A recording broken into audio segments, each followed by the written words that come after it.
We are going to god boost every tower in BTD6. We'll start off with the heroes and move on to each monkey. Starting with Quincy, we'll ultra boost him 10 times, perma-brew him, give him a Helmline defense, and a support true sun god. Now to just use our abilities and test him against round 98, and holy cow, did he shred, even once the abilities started wearing off. Now that was too good, so I put him up against round 140, and even here he popped the fortified bad pretty quick. He couldn't do it before the true sun god helped out, but Quincy still did most of the work. On to Gwen, who had a similar experience, but she would start missing if a super ceramic snuck by. Still a dominating performance, and she even did well against the round 100 bad. Next, we have Striker Jones. He did about as well as Gwendolyn, but he had the huge advantage of being able to stun the blimps anytime he wanted with his level 3 concussive shell. The bad was a bit tougher though, as he couldn't stun that thing. Hbomb is next, and he took a different approach. It took him longer to pop the outer layer of the BFBs and ZOMGs, but boy did he handle the super ceramics just fine. It's weird to see Hbomb be so useful in the late game, but he kind of put on a showing here. Moving on, we have Corvus. I wasn't sure how this would work as his spirit doesn't receive every buff, but it'll be fun to see. All I did was cast Spear, Aggression, Storm, Echo, Repel, and Ember, and it destroyed round 98. I suppose we could have just done the Echo Overload combo, but this was way cooler. Next is Churchill, and I think we know where this is going. The second the blimps made it into his range, they were destroyed, even as some of his buffs started wearing off. I also sent round 119 at him, which he handled pretty well as they only made it a quarter of the way through the track. On to Ezili, and this was a funny one to test. She started off strong, especially after we used her totem, but what made it weird was using her level 10 ability. Normally, this is used to counter the later rounds anyway, but now it just deleted the ZOMGs because her main attack was dealing so much damage alongside it. It's Pat's time, and this was my favorite one so far. We couldn't really tell how fast he was popping the blimp layers, because the second they went down to mobs, they just got slapped back to the beginning of the track. He perma-stalled the entire round until some of the attack speed buffs started wearing off and some balloons snuck through. But we did it again with refreshed abilities, and nothing got past this fluffy guy and his massive mitts. Adora is up, and we get another fun ability, Blood Sacrifice. Combining this with all the other buffs on screen made her an absolute menace, filling the screen with her projectiles. She was clearly better at groups of balloons though, as the round 140 fortified bad made it pretty far, but while popping that outer layer, her projectiles made some weird patterns that were fun to watch. Next up is Brickell, and this is the first hero to actually struggle. Most of the blimps made it to the true sun god's range, causing Brickell to only deal half of the damage for around 98. On to ETN, who doesn't work the best with buffs, but apparently god boosting is a different story. Not only did his UCAV shoot incredibly fast, causing around 98 to melt, but when we sent the bad his way, each drone was shooting a constant stream of lasers, which even did okay on round 119. Switching it up, we have Sauda. We had to move things around to give her a good spot to attack before the true sun god does,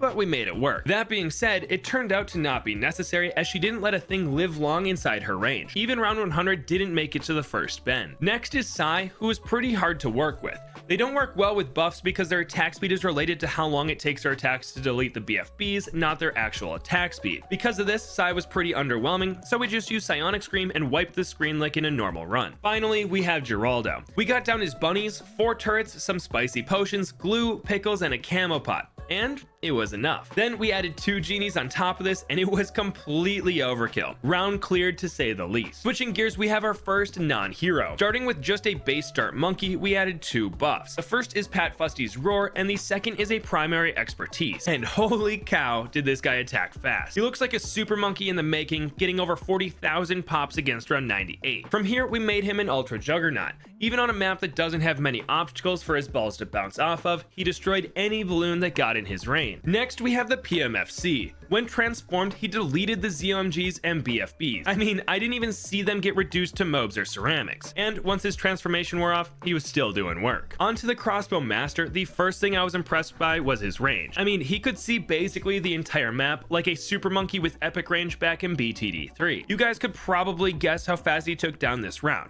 Instantly. So naturally, we had to try against round 100, which he popped at the first turn. The Boomerang is up next, and the base one is just a discount permacharge with how fast he is throwing those boomerangs out. 31,000 pops isn't bad, but I think a Glaive Lord will do a bit better. Instantly, it was weird watching this guy throw his glaives so fast, especially when he missed and they just flung off screen. But when he hit, everything was getting popped. Next is the permacharge, and nothing was getting past him, even before we activated his ability to do more damage. Naturally, with a showing like this, we had to try round round 119, and even here he was popping the tanky bads pretty quick. Onto the mob domination, and round 98 didn't even make it on screen, so we had to do a round 119. They made it into the track, but the second the bads popped, we sent the ZMGs right back to the start. The bomb shooter is up, and I don't know what it is, but I love seeing these base towers attack so fast without any upgrades. Anyway, it got an impressive 38,000 damage. But it's time to see the Bloon crush. This guy can take on round 98 normally, so let's see what he can do here. The moment the Bloons got in his range, he knocked them back and stunned them. So instead of waiting, I moved him up to the front and he popped the rest of round 98 off the screen. Next, we have the Mob Eliminator. Normally, I use it for its ability, but I bet its main attack will out DPS it by just a bit. And boy were we right. Those blimps didn't stand a chance. The Super Ceramics were a bit trickier to deal with though. Obviously, we had to test it against round 100 and he did not disappoint. Onto the Bomb Blitz, which didn't let the Bloons live very long. Even BFBs outside his range were getting popped by the explosions up the track, and round 100 was popped before it could make it to Pat Fusty. Next, we have the Tack shooter, and we moved some things around to make sure he'd get plenty of attacks off in time. So we put the base guy up front and let him do his thing, getting over 48,000 damage. The Inferno Ring is up, and once those meteors got going, not much was going to get past it.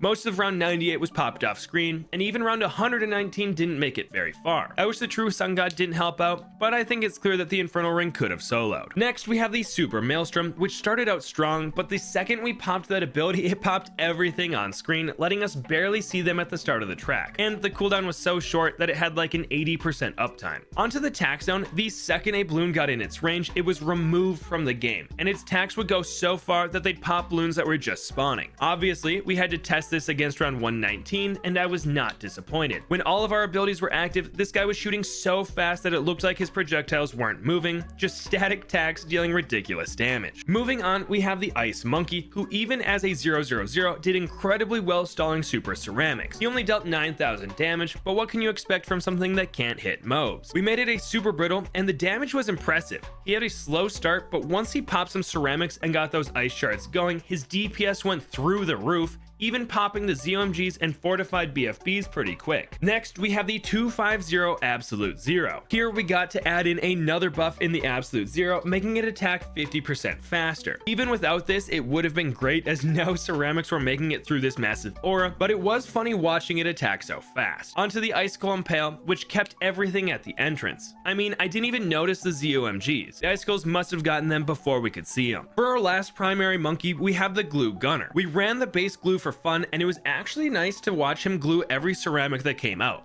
Obviously, he had 0 damage, but his slow was helpful. We made him a Bloon Solver, and this changed pretty quick. The moment some Bloons popped, he filled the entire track with his deadly puddles, and nothing made it by until they despawned, where he just did it again to finish off the round. Next, we have the Glue Storm. Known for already gluing everything, we made it even easier on him. Or I guess we made it easier for everyone else, as he made the Bloons take more damage. Finally, we have the Super Glue, which was a lot like the Bloon Crush. Once things got in his range, nothing was moving, and the stun from popping glued Bloons would even stall ones outside his range. Shifting gears, we have the Military Monkeys. We got rid of the primary expertise and threw down a base sniper. We hit an elite sniper off to the right to give our main guy extra attack speed and hit play. He only did 3,900 damage, but I think that'll change soon. Let's make him into a cripple mob and see how he can do. The stalls were crazy and he was one-shotting ceramics, but eventually the Bloons made it to the rest of our defenses. Because he's a single target wizard, we put him against round 100 and he popped it before the first turn. Next, we have the elite sniper, who popped everything right at the very start.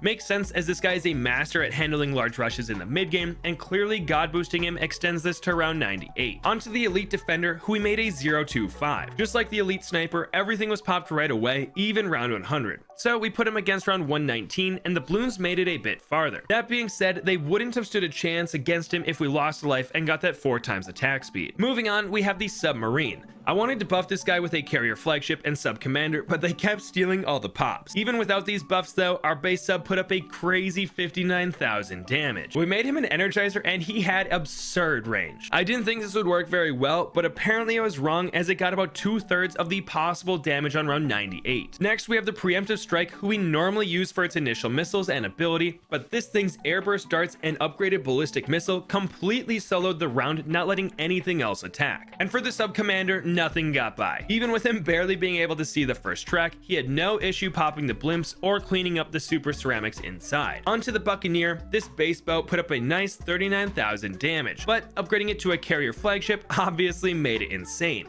The grape shots were going crazy and the planes were shooting missiles non-stop. You can probably see now why we couldn't buff the subs or other boats with this guy, as he insta-killed everything. If you thought that was nice, look at the Pirate Lord. A constant stream of cannonballs were flying, letting nothing get past. We even mixed in a hook for fun. And now for what you've all been waiting for. We have the Trade Empire. This 025 money making machine did surprisingly well, even popping some super ceramics before they could make it to Pat or the true Sun God. Next up, we have Monkey Aces. We put the base ace on Wing Monkey and hit play. Unsurprisingly, he set the record for base monkey damage, blowing the old record out of the water as he hit 103,692 damage. We upgraded this guy to a Sky Shredder and the map was instantly full of darts and missiles. Once we popped the Homeland Defense, I basically didn't see a balloon until the round was over. Onto the Tsar Bomba, who was basically dropping bombs 100% of the time. This guy normally relies on his ability, but his attacks were doing work this time around. Now we have the Flying Fortress. This guy normally solos run 98, and this time was no different, as only a couple balloons even made it on screen. To give him a challenge, we upped the ante to round 119, but even those bads were popped right away. So round 140 it is, and it only took a couple seconds for this beast to pop the fortified bad. Moving on, we have Heli pilots, who, you guessed it, obliterated the Ace's record for base monkey damage, coming in at 156,000, which is over 50% of the damage you can get on this round. We made him an Apache Prime, and he just sat at the entrance shooting. I haven't seen spawn camping that hard since I played Demolition in Modern Warfare 2. Next, we have these special poperations. He was doing pretty well by himself up front, but the second we dropped a Marine, we knew round 98 didn't stand a chance. These two combined kept the balloons at bay. We kept the streak going with the Comanche Commander, as the only balloon I saw all game was the first BFB that entered as our helis were still flying towards the start of the track. We needed to test this one a bit more, so we threw on round 119, and the heli did just fine when all the buffs were active. On to everyone's least favorite monkey, Mortars. This base guy put in a respectable 47k, but it's pretty hard to follow the heli pilot. We turned him into the biggest one and opted for rapid reload over burning stuff for even more stuns. I'd say this worked out because anything that came on screen got perma-stunned to death, just like when we had the Bloon Crush. Next, we made the Pop and Awe, and thank goodness the blimps were overlaid on top of the explosions, because we wouldn't have been able to see them otherwise. Anyway, this guy popped them at the entrance, especially when we activated his ability just for fun. Then we made a Bloon Incineration. This was a little unfair, as he built a solid wall of fire before the balloons even started coming, but I don't think that would have changed much. We sent round 119 at it too, and it did okay. The bads made it pretty far, but it was still an impressive showing for a Bloon Sin. Next up is the Dartling Gunner. The base guy was popping BFBs no problem and broke the heli's record with 162,000 pops. We made him a Ray of Doom, and I think we all know where this is going. Did round 98 make it on screen?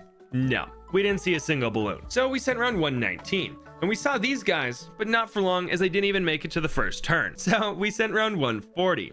And this guy actually lived for a bit, but the Ray of Doom still popped it before the bad even made it to the true Sun God. Onto the Mad, and this guy was shooting missiles so fast. We started with round 140, and it didn't stand a chance, especially when we activated his ability. This mecha suited death was not messing around. We also sent round 98 at it, but we just flooded the start of the map with missiles, and that was the end of that. Next is the Bez, which we set to target independent and let it do its thing. Round 98 was popped the second they came into range, and it would have been even sooner had we been aiming it. To not discriminate against this guy, we sent round 140 his way. He popped it pretty quick, but Pat and the Sun God helped out with the inside. Wizards are up, and I had no idea how well this base guy would do, but he put up an average 30k.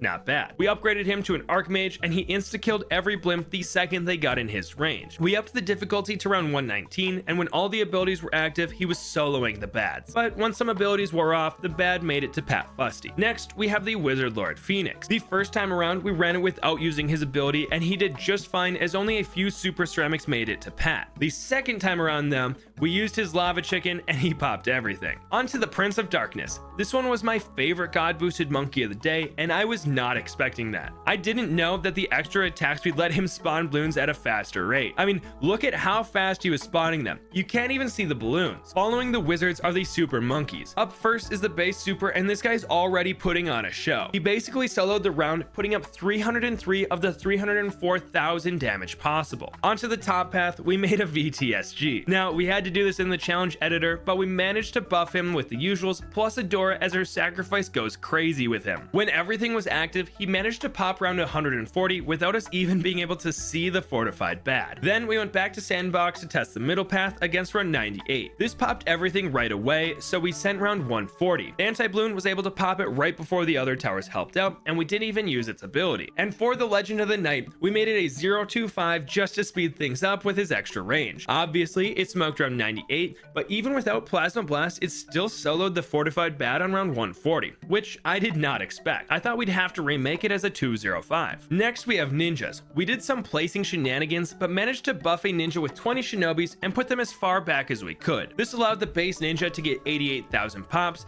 but he honestly might have been able to solo if none of the shinobis attacked. We made him a Grandmaster, and with every attack he cleared the screen. I have no clue how many shurikens he was throwing per second, but it looked crazy. He even managed to pop round 140 fairly easily. Onto the Grand Saboteur, who was able to beat round 98. It was a dominating victory, but the shinobis helped out quite a bit. It is hard to knock the guy for popping them all before the balloons even made it to Pat though. Then we had the Master Bomber, and this guy put on a show. He was throwing sticky bombs so fast that the blimps were stalled until they turned into ceramics. This happened so fast that the shinobis barely even attacked, letting the Master Bomber do most of the damage. Elks are up, and this will be tough as we can't permabrew them, but the god boosted base elk went up against round 98 and got 12,000 pops. Then we made him a permabrew, let him throw his puddles everywhere, and hit play. He honestly did better than I was expecting, but still only got 19,000 pops. Next is the Total Transformation, who wiped the round. All we had to do was wait for him to apply a few unstable concoctions and then transform him into the balloon popping monster for him to be able to pop them all. Then we got a Bloon Master Alchemist, and I did not know how fast he could throw these shrink potions out with extra attack speed. In fact, I sent a custom round of 100 fortified ZOMGs his way, and he was able to pop them all with no help. Onto Druids, and we have normal buffs plus 5 pop lusts. These will steal some pops, but I made sure to put them in not very good spots. Anyway, with these buffs, the base Druid was able to put up 134,000 pops on round 98. Then we made him a Super Storm, which I thought would take forever to beat the round, similar to the Bloon Crush, but this guy had so much damage and attack speed that his Super Tornadoes just shredded the entire round in just 2 instances of attacking. Next up is the Spirit of the Forest, and this was my second favorite of the day, which I also did not expect. It started off normal with him popping some BFBs with just a few attacks, but once his Vine got involved, it got really cool. The Vine attack itself was enough to pop all the BFBs and mobs, allowing for more super ceramics to be on screen to grab with the Vine. This slowly inched the wave back until the Vine was popping the round outside of the Druid's range. And finally, we have the Avatar of Wrath. This guy was shredding any blimp that got inside his range, and the leftover projectiles went on to pop the balloons at the start of the track. We put him against round 119 too, where he was just as dominant even when the homeland wore off. Onto support towers, we have the Spike Factory. With each ultra boost, we could see him place down spike piles faster and faster. I really wanted to get smart spikes to see how he'd do if all the spikes were up front,